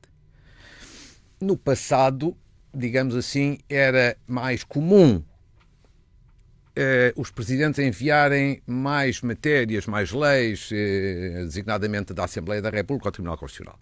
E Marcelo já foi até criticado aquilo que lá, mandou apenas uma, acho que foi o ano passado, da Procuração Medicamente Assistida. E tinha mesmo que mandar porque era uma lei que era igual a uma que já tinha sido chumbada pelo Tribunal Constitucional. Exatamente. Pronto. E, portanto, mas mandou apenas uma. E há muita gente algumas pessoas que acham que deveria ter feito de outra maneira. Eu, pessoalmente, acho que contenção, muito equilíbrio, muita sobriedade no envio de matérias ao Tribunal Constitucional por parte do Presidente. Agora estou a falar na fiscalização preventiva, não estou a falar nas outras questões. Eu acho que contenção aqui é importante. Porquê? Porque no passado, nos vários anos, houve demasiadas matérias no Tribunal Constitucional e isso politizou demasiado o Tribunal Constitucional. Isso é mau. Eu acho que é mau a politização da justiça, como é mau a judicialização da política. São dois palavrões, mas julgo que todos entendemos do que estamos a falar. E muitas vezes usou-se o Tribunal Constitucional como instrumento para a luta política. Ou seja, eu envio esta lei porque, de alguma forma, se ela for chumbada, isto é uma bufetada naquele e naquele outro. E eu acho que acho que o Tribunal Constitucional é um órgão muito importante. Acho que o Tribunal Constitucional, quer dizer, depois não estou a dizer que é o Tribunal Constitucional que tem culpa, mas está envolvido na luta política e isso não é bom. E, portanto, também nesse plano, esta contenção que o Presidente teve neste domínio me parece positivo, embora isto é sempre uma questão de bom senso. Obviamente, se as matérias justificam, tem mesmo que ser feito. Pronto. Agora, há um juízo aqui também de prudência e de bom senso que é importante levar em atenção. Já nos disseram um pouco a ideia, mais ou menos, com mais ou menos, mas que os poderes do Presidente estão equilibrados. Não fará sentido, por exemplo, dar mais poderes ao Presidente na área da Justiça? Chegou a ser proposto, por exemplo, a questão de propor juízes conselheiros para o Tribunal Constitucional. Valeria a pena, faria sentido pensarmos o que é que ganhávamos ou perdíamos em atribuir mais poderes ao Presidente na área da Justiça, por exemplo, na área, por exemplo, da nomeação do Governador do Banco de Portugal, que foi uma questão polémica, a nível, nomeadamente, da relação com os militares, uma vez que o Presidente é o Comandante Supremo das Forças Armadas, mas podemos questionar se de facto manda alguma coisa a esse nível. Olha, eu só roubo um minuto, peço desculpa porque não queria estar com... Só de todos os exemplos que deu, e são aqueles que são muito falados, eu devo dizer que voltava a manter o meu ponto de vista, de não mudar no essencial a Constituição. O único caso, o único exemplo que deu em que eu sou sensível, que acho que o regime devia ser alterado. Não sei se isso, depois, uma questão a seguir, é se isso implica ou não revisão da Constituição. Há uns juristas que dizem que sim, há outros que dizem que não. Essa parte deixo mais aqui para os meus ilustres interlocutores. É a questão do Banco de Portugal. Ou seja, agora, em tese, esqueçamos agora o governador atual, o governador anterior. Não estamos a falar de Mário Centeno. Estamos a falar não estamos a falar de Mário Centeno, não é por causa da questão de Mário Centeno, não. Quer dizer, acho que o Banco de Portugal devia ter uma nomeação. A nomeação do Governador do Banco de Portugal devia ser uma responsabilidade tripartida, sei lá, como é o Procurador-Geral da República, ou como é como são outros, mas, ou seja, o Banco de Portugal, como entidade, com uma grande força de independência, acho que não devia ser designado pelo Governo. Atenção, quando estou a dizer isto, não é o governo atual, é o governo do PS, é o do PSD, é de qualquer um. Ou seja, eu gostava que o governador do Banco de Portugal, qualquer que ele fosse designado pelo Presidente da República, sob proposta do governo, ouvida a Assembleia da República. Ou seja, a intervenção dos 3 órgãos de soberania. Ou seja, algo muito semelhante àquilo que se faz com o Procurador-Geral da República. E algo que tem muito a ver com a natureza da independência. Se a independência é assim. Como estas matérias são sempre, muita gente tem sempre a tentação de ver estas ideias em função da fotografia. Eu gostava que não pensassem que eu estou a dizer isto por causa do fulano A, do presidente B, do governo C. Não. Em tese é a única questão. Nem sei se esta matéria careceria mesmo de revisão constitucional. Há juristas que entendem que sim, há juristas que entendem que não. No resto, designadamente, nas questões da justiça, isso... Não me parece, não me parece. Uma vez mais, com isto termino, é um bocadinho aquilo que aqui o Tiago dizia há instantes. Isto é um equilíbrio. No momento em que nós fazemos uma alteração, estamos a desequilibrar neste ou naquele sentido. E, portanto, estamos a abrir uma certa caixa de Pandora. E eu volto ao meu ponto. Essa não é a prioridade nacional. Dr. Pedro Silva Pereira, qual é a sua opinião? Não, eu concordo, eu não creio que haja necessidade de alterar os poderes presidenciais nessa matéria, em nenhum dos casos, devo dizer, incluindo no Banco de Portugal, porque, aliás, essa partilha, mesmo a propósito do Banco de Portugal, de certo modo já existe. Eu creio que o Presidente também não deve ser convidado a intervir na gestão por interpostos representantes. Portanto, a ideia de ele ter as suas personalidades que representaria o Presidente em órgãos supostamente independentes, acho que também representa um risco de uma tentação de ingerência que acho que não seria positivo para a função presidencial. Portanto, eu creio que mesmo nessas matérias da composição do Conselho Superior do Ministério Público ou da Magistratura, em particular do Ministério Público, e na questão do Banco de Portugal, não vejo necessidade de particulares alterações e, portanto, juntaria essa à lista dos assuntos que me parecem razoavelmente bem resolvidos pela Constituição. E como é que o professor de Direito Constitucional Tiago Duarte olha para esta questão? Em primeiro lugar, deixe-me dizer-lhe que não posso deixar passar o facto do Presidente da República dizer repetidamente que a Procuradora-Geral da República anterior não podia ser reconduzida porque constitucionalmente tinha um mandato único, quando me parece evidente que não é isso que resulta da Constituição. Portanto, uma coisa é o Presidente da República entender que não deve reconduzir a Procuradora-Geral da República, o Governo entender que não deve propor a recondução da Procuradora-Geral da República, entenderem que, apesar de fazer um bom trabalho, deve ser substituída por outra, porque a vida é assim mesmo, é de renovação. Outra coisa é querer, às vezes, escudar opções políticas em proibições constitucionais. E a Constituição Portuguesa não proíbe de modo nenhum que o Procurador-Geral da República faça mais do que um mandato. Proíbe que os juízes do Tribunal Constitucional façam mais do que um mandato, proíbe que o Presidente da República seja reeleito mais do que uma vez, mas não proíbe que a Procuradora da República faça mais do que um mandato e, portanto, uma coisa são opções políticas, outra coisa são proibições constitucionais. Neste tema da nomeação de altos cargos, eu admitiria, por exemplo, que a questão, mais até do que do Banco de Portugal, admitiria que, por exemplo, no caso do Tribunal de Contas, que tem como função, que é um órgão jurisdicional, mas que tem uma função também de fiscalização da atividade administrativa do Governo, e que se tem transformado cada vez mais, sobretudo na parte... Não é só do Governo, é também das despesas da Presidência da República. Sim, também. Mas lá por isso. Mas aí parece-me que é uma questão menor, de menor relevância, a fiscalização das despesas da Presidência da República. Mas eu admitiria que onde se diz que é o Presidente da República... eu diria... Sim, mas não dele. Eu admitiria até que fosse o Presidente da República a nomear, em vez de ser sob proposta do Governo, pudesse ser ouvido o Governo, para que houvesse uma maior independência do Presidente do Tribunal de Contas face ao Governo e não ser um nome proposto pelo Governo e, portanto, que tivesse mais desligado do Governo. No caso do Presidente do Tribunal de Contas e no caso do Procurador-Geral da República. A Constituição diz que é nomeado pelo Presidente sob proposta do Governo, o que faz com que o Presidente possa sempre dizer, bem, eu só posso nomear quem me propõe, portanto, não me propuseram aquela pessoa que era espetacular, eu não o podia nomear, e podia-se inverter a coisa, ser o Presidente da República que escolhia ouvir o Governo, para que o Governo tivesse uma palavra a dizer, mas que não fosse o Governo a propor.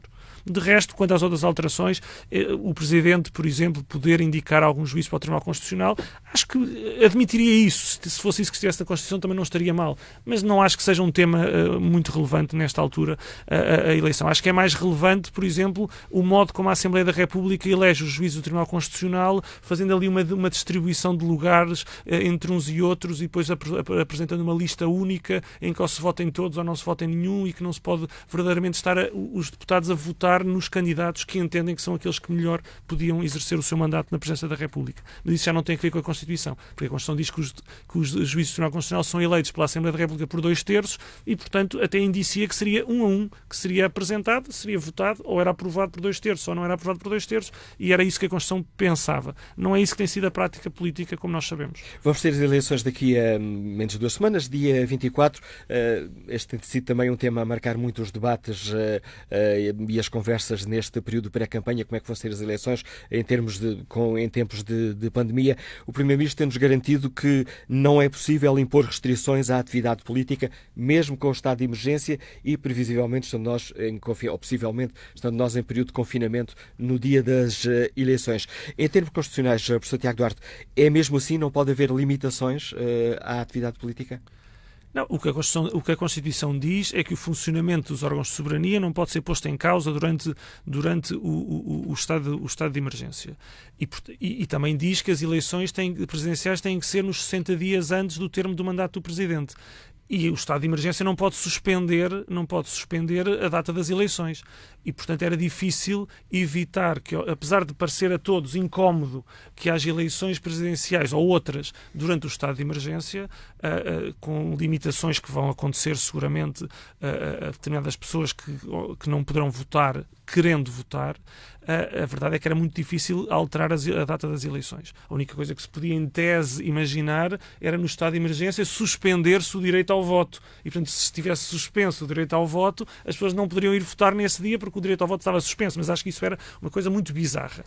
O que eu acho é que, sabendo-se também já com bastante antecedência que as eleições são no dia 24, que vamos estar em estado de emergência, que há uma série grande de limitações, também o Governo tinha tido tempo de organizar um modo de eleição mais deslocalizado, eu diria. E eu não veria nenhum inconveniente em que fosse uma urna de voto aos lares, que fosse uma urna de voto aos hospitais, que fosse uma urna de voto aos locais, quase até porta a porta, às pessoas que estão confinadas por estarem em vigilância ativa ou por estarem em isolamento profilático, e, naturalmente, respeitando o sufrágio secreto, porque depois esses votos seriam transportados para uma outra urna maior, onde seriam, no fundo, dissolvidos no resto dos votos, para não se saber quem é que votou em quem.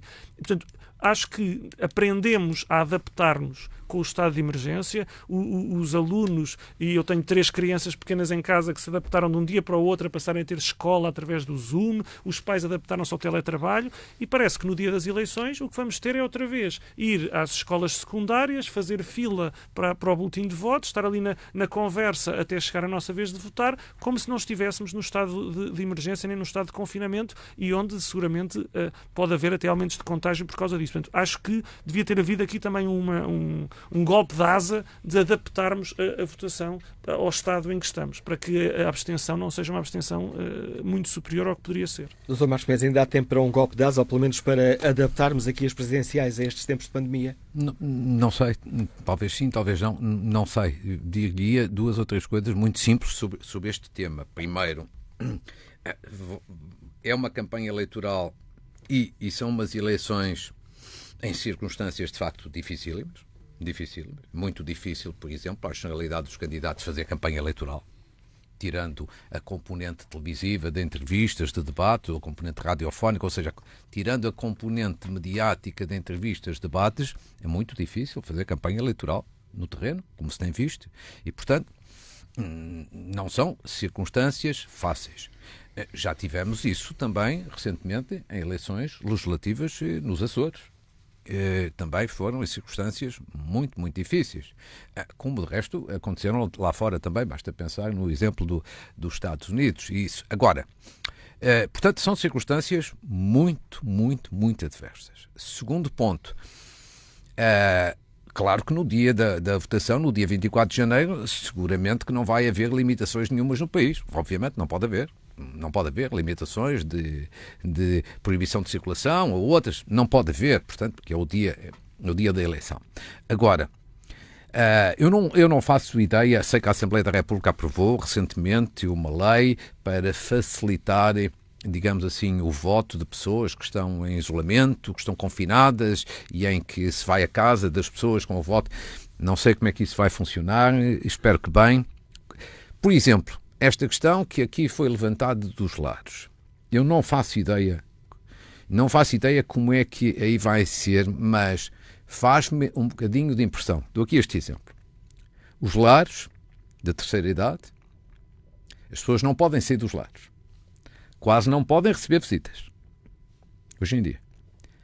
até no processo de vacinação, o Estado decidiu, o Governo decidiu, e bem, que os idosos não saem dos lares, vão as equipes de saúde pública lá para a vacinação. O Governo decidiu, e muito bem.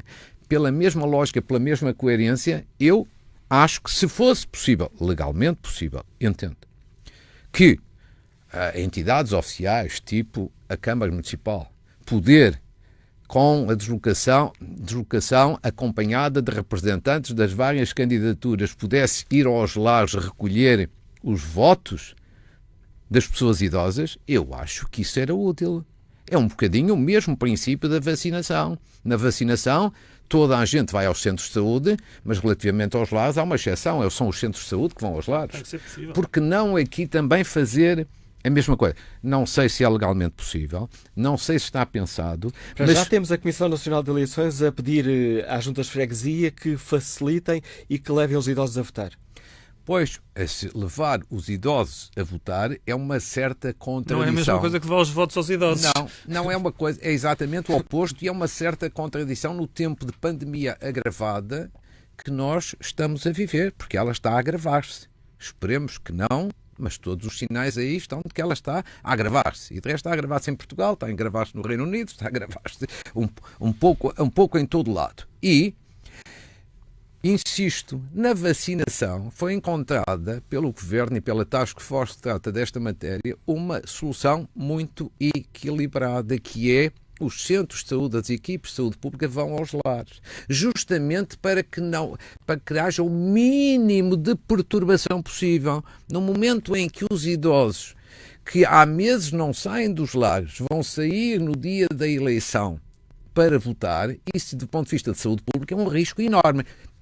Mas, do outro lado, se os idosos não saem, é um risco porque aumenta a abstenção. E a abstenção, já nós sabemos muito bem, num clima de pandemia, já é um adversário de toda a eleição e de todos os candidatos, por maioria de razão, por esta razão. Ou seja, numa palavra, eu era muito sensível, se fosse possível, a que nos lares de terceira idade fosse o poder institucional, representado pela Junta de Freguesia ou pelas câmaras municipais, acompanhado dos representantes das várias candidaturas, aos lares de terceira idade. Dr. Pedro Silva Pereira, há aqui adaptações a fazer, ainda vamos a tempo. Se é possível. Eu creio, em primeiro lugar, que a previsão menos arriscada a fazer para estas eleições presidenciais é que a abstenção será alta, porque se conjugam justamente dois fatores. Por um lado, a circunstância de todas as sondagens indicarem um candidato como vencedor antecipado, que está em processo de reeleição, e isso tende a desmobilizar, de certa maneira, o voto. E, em segundo lugar,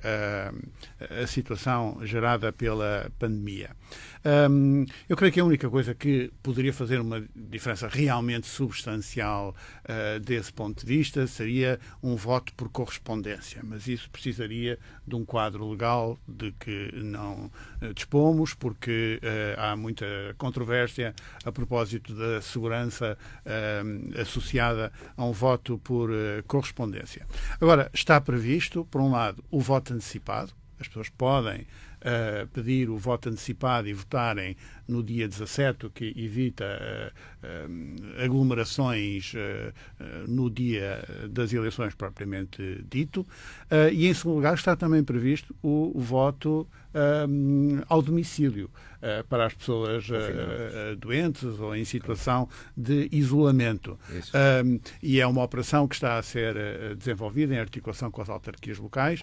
Se isso abrange os lares na sua generalidade ou não, eu penso que isso depende da dimensão da operação, mas é verdade que existe isolamento das pessoas que estão nos lares e, portanto, não vejo nenhuma razão para que essa operação não possa ser estendida também aos lares. Há depois também um problema com os imigrantes, porque os imigrantes que residem no estrangeiro, o voto que lhes é possível é apenas presencial, e o voto presencial dos consulados ou em locais onde exista desdobramento também é um voto que tem as limitações inerentes à pandemia que está por aí, por essa Europa fora, por esse mundo inteiro verdadeiramente. E, portanto, acho que também os imigrantes terão dificuldades práticas no exercício do direito de voto e aí, mais uma vez, só um voto por correspondência poderia facilitar, de facto, o exercício do direito direito de voto. Acho que vai ser muito importante a campanha de divulgação destas modalidades alternativas de exercício do direito de voto, o voto em mobilidade antecipado e o voto ao domicílio, e também esta articulação com as autarquias locais, de modo a que no terreno esta operação possa ter a maior dimensão e facilitar de facto o voto ao maior número de pessoas possível. Hoje o Diário de Notícias tem um artigo sobre a questão de podermos ou não rever a Constituição. O contexto é o combater a abstenção. Por exemplo, há quem defenda que, nomeadamente o Paulo Otero, que deveríamos prolongar o horário da votação até às 10, 11 da noite. O que vos parece esta ideia? Pode ter algum efeito positivo? Eu acho que isso são tudo coisas pequeninas. O que eu acho é que nós, em 2021, votamos da mesma maneira que em 1976. Aliás, é a única coisa que nós fazemos da mesma maneira que em 1976. Então deixe-me dar o salto para uma coisa maior. O professor Jorge Miranda diz também ao Diário de Notícias, desafia os partidos a avançarem com uma revisão constitucional urgente para mudar as regras de eleição e permitir, por exemplo, alargar a votação por mais de um dia. Faria sentido abrirmos este processo? Isso continua, eu não queria monopolizar o tema, mas isso continua a ser a mesma coisa. Isso é mais do mesmo. É dizer, é até às 10 da noite, ou é durante 2 dias, ou é 3 dias. Mudar não é fazer mais do mesmo. Mudar é voto eletrónico. Voto eletrónico. Todos nós temos voto eletrónico. Hoje em dia a generalidade das pessoas, ou a maioria das pessoas, têm aparelhos telefónicos que lhes permitem fazer com segurança pagamentos, transferências, votar para determinadas organizações com critérios de segurança muito já trabalhados. E é a única coisa que nós em 76 não pagávamos com o telemóvel. Hoje em dia pagamos com o telemóvel. Mas em 76 íamos para a escola secundária, para a fila para pagar, e em 2021 fazemos exatamente da mesma maneira. E, portanto, quando se pensa em saltos qualitativos que devemos dar, esse é um salto qualitativo. E eu acho que isso tem a ver até com desígnios. E voltamos ao tema do Presidente da República. O Presidente da República não governa. Não deve ter ambição de governar, não deve ter ambição de definir estratégias políticas, mas pode ter grandes desígnios nacionais. E um dos desígnios nacionais poderia ser essa, a modernização do modo como nós nos relacionamos com a eleição.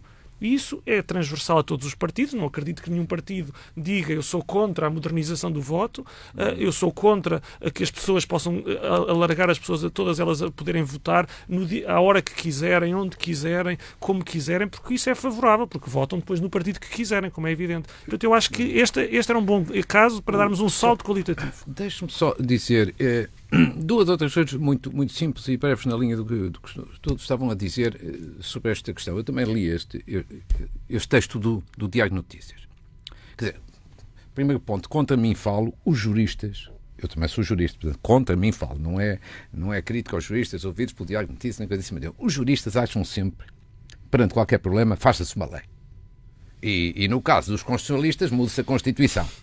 Está aqui uma ironia, a gente deve brincar um bocadinho também, não levar tudo demasiado a sério. Agora, quer dizer, nem pensar, agora vamos fazer uma revisão da Constituição. Quer dizer, as razões até podem ser todas muito atendíveis, mas tínhamos um bocadinho a noção das coisas. Quer dizer, não foi possível fazer uma lei de emergência sanitária, porque há de ser feita na altura própria. Agora ia-se fazer em cima da hora há de ser feita quando não for preciso. Uma revisão constitucional, quer dizer, ponto final, acho que é um bocadinho fora do contexto. Segundo ponto. De facto, como diz aqui o Dr. Tiago Duarte, e é verdade, quer dizer, não são pequenas alterações nesta resolve, quer dizer, nós precisamos do voto eletrónico, que é uma coisa que há anos se fala, que tem, evidentemente, os seus problemas de segurança e tudo isso, e que têm que ser revistos, mas, de facto, não faz sentido que nós votemos hoje da mesma maneira como votávamos há 40 anos. Não faz sentido. Portanto, é o voto eletrónico. Isso é que é uma mudança substancial. Abrir das 8 para as 10, tudo.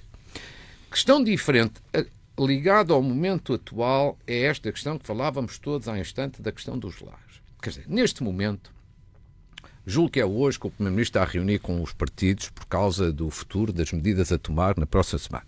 E depois o Presidente acho que também vai receber para a semana. Isso sim é que eu acho que o Primeiro-Ministro, por um lado, o Presidente da República, por outro, deviam ouvir os partidos, porque esta matéria tem que ser consensualizada. Isto é uma matéria sempre muito delicada. Mas deveriam ouvir os partidos na perspectiva de, perante as circunstâncias que temos, por exemplo, encontrar uma solução diferente do normal, por exemplo, em relação aos lares de idosos. Ou seja, a saída dos idosos para votar é um risco de saúde pública que todos queremos evitar. O eles não saírem é um risco para a democracia porque não votam. E, portanto, eu acho que com todas as regras de segurança no voto, ou seja, com fiscalização de todos os candidatos, mas ir às instituições, aos lares, recolher os votos, era muito mais recomendável que qualquer outra medida. E provavelmente isso até pode fazer-se desde que haja consenso partidário, e certamente haverá. Portanto, é uma sugestão que eu faço de Primeiro-Ministro e Presidente da República ouvirem, reunirem, consultarem, aprofundarem esta ideia com os partidos políticos para tentar encontrar uma solução que seja eficaz e consensual. Estamos quase a terminar este debate. Pedro Silva Pereira, parece uma boa ideia? Parece uma boa ideia, já disse há pouco, o voto ao domicílio está previsto e essa operação deve ser tão alargada quanto possível. Não sei se é possível chegar aos lares todos, mas talvez até seja. É verdade que existe isolamento também nos lares, eu penso que isso é útil. Outras medidas mais pontuais, julgo que não fariam substancialmente a diferença. Nós não temos ideia de, à hora de fecho das urnas, haver uma fila de pessoas que lamentavelmente não conseguem votar porque as urnas fecham às 7 da tarde. Não penso que seja o caso. Marginalmente poderia ter algum interesse no verão, em que as pessoas podem regressar da praia um pouco mais tarde, mas verdadeiramente eu acho que nós estamos a falar de um ato solene, importante para a democracia, que deve ser exercido em segurança, e acho que para estas soluções mais modernas, por correspondência ou por via eletrónica, a questão crítica é realmente garantir a segurança do voto e a não existência de qualquer espécie de manipulação, para que a vontade dos portugueses seja expressa de forma inteiramente genuína. Pedro Silva Pereira, Marcos Mendes, Tiago Duarte, agradeço-vos a participação neste debate que fizemos aqui na TSF. É o primeiro de uma série de 4 debates, quando nos aproximamos das eleições presidenciais. Hoje falamos aqui do poder dos presidentes. Segunda-feira teremos um novo debate. Vamos tentar perceber que país está à espera do Presidente da República 2021 e nos outros 4 anos. Convidados para este debate segunda-feira, Manuel Carvalho da Silva, António Lobo Xavier, Ricardo Paes Mamed e Eugénio Fonseca.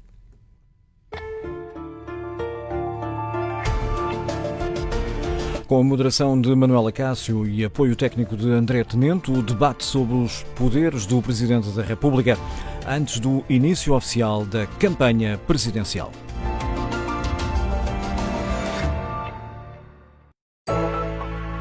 Viva Portugal!